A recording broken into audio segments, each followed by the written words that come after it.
തിരുവിതാംകൂർ രാജകൊട്ടാരത്തിലെ അംഗമായിട്ടുള്ള അശ്വതി തിരുനാൾ ഗൗരി ലക്ഷ്മി ഭായ് തമ്പുരാട്ടിക്ക് പത്മശ്രീ ലഭിച്ചതിൽ നമ്മുടെ കേരളത്തിലെ മതേതരക്കാരെന്ന് സ്വയം വിശേഷിപ്പിക്കുന്ന മതേതറകളൊക്കെ തന്നെ കുരുപൊട്ടി നിൽക്കുകയാണ്.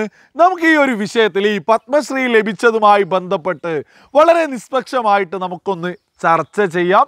സുബോധമുള്ള സകല ആളുകൾക്കും മനസ്സിലാക്കാവുന്നതേ ഉള്ളൂ. നമുക്ക് നൂറുകണക്കിന് ഉദാഹരണങ്ങളുണ്ട്. നമുക്കൊരു 3 ഉദാഹരണങ്ങൾ നമുക്ക് ഈ വീഡിയോയിൽ കൊടുക്കാം. ആദ്യം തന്നെ ഞാനിവിടെ കൊടുത്തിട്ടുള്ളത് ഡെൻമാർക്കിലെ രാജ്ഞിയും രാജകുമാരനും അവിടെയുള്ള പാർലമെൻറ്റ് മന്ദിരത്തിൻ്റെ ഉദ്ഘാടന വേദിയിൽ നിൽക്കുന്ന ഫോട്ടോ ആണ്. നമുക്കൊക്കെ അറിയാം, ഈ ഡെൻമാർക്ക് എന്ന് പറയുന്നത് ലോകത്ത് മുൻനിര രാജ്യമാണ്, ജനാധിപത്യ രാജ്യമാണ്, പ്രധാനമന്ത്രിയുണ്ട്, പ്രസിഡന്റ് ഉണ്ട്. ആ ഒരു സാഹചര്യത്തിലും അവിടെയുള്ള പാർലമെൻറ്റ് മന്ദിരത്തിൻ്റെ ഉദ്ഘാടനത്തിന് ഇവരെ ക്ഷണിക്കുമ്പോൾ എന്തുമാതിരി നല്ല രീതിയിലാണ് ഇവരെയൊക്കെ ആ രാജ്യം മുന്നോട്ട് കൊണ്ടുപോകുന്നത് എന്ന് ആളുകൾക്ക് മനസ്സിലാക്കാവുന്നതേ ഉള്ളൂ.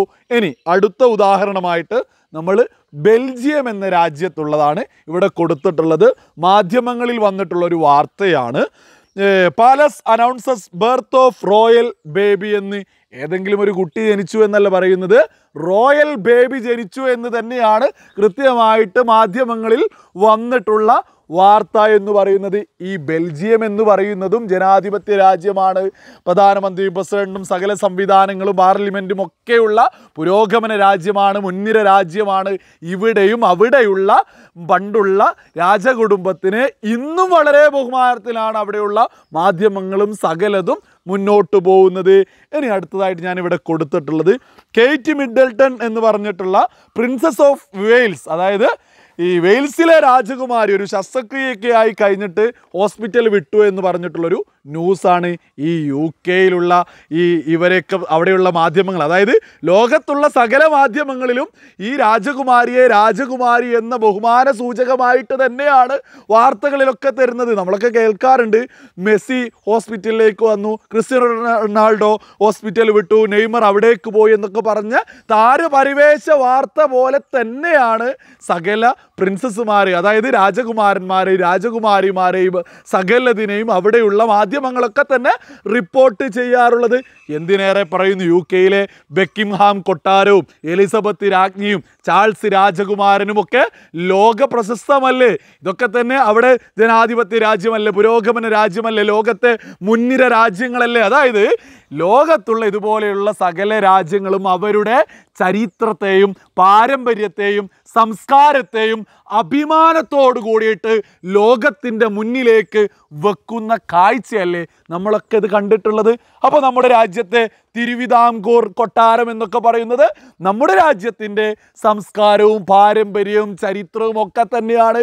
ഇതൊക്കെ ഉയർത്തിപ്പിടിക്കുന്നതിൽ ഈ തമ്പുരാട്ടിക്ക് പത്മശ്രീ കിട്ടിയതിലൊക്കെ ഓരോ ഭാരതീയനും അഭിമാനം കൊള്ളുക തന്നെ ചെയ്യും. ഇനി നമ്മുടെ കേരളത്തിൽ കുരുപൊട്ടുന്ന ആളുകൾ ആരൊക്കെയാ?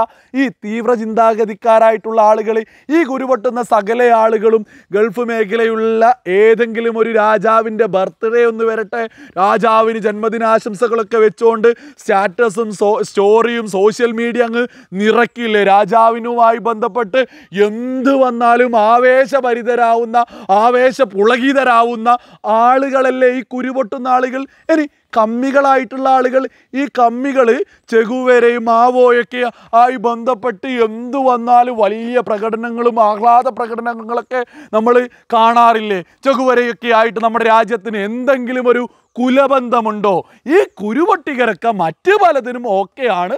പക്ഷെ നമ്മുടെ രാജ്യത്തിൻ്റെ സംസ്കാരവും പാരമ്പര്യവും ചരിത്രവും ഒക്കെ ഇവിടെയുള്ള ഭരണകൂടം അഭിമാനത്തോടു കൂടിയിട്ട് മുന്നോട്ട് വെക്കുമ്പോൾ അതിൽ കുരുപൊട്ടുക, ആ കുരുപൊട്ടുന്നവരൊക്കെ മാറിയിരുന്നങ്ങ് പൊട്ടിച്ചാൽ മതി. പിന്നെ ഈ തിരുവിതാംകൂർ രാജകൊട്ടാരമൊക്കെ നമ്മുടെ നാടിന് എന്തൊക്കെ ചെയ്തു എന്ന് ചോദിച്ചാൽ അതൊക്കെ തിരുവനന്തപുരത്തുകാരോട് അങ്ങ് ചോദിച്ചാൽ മതി.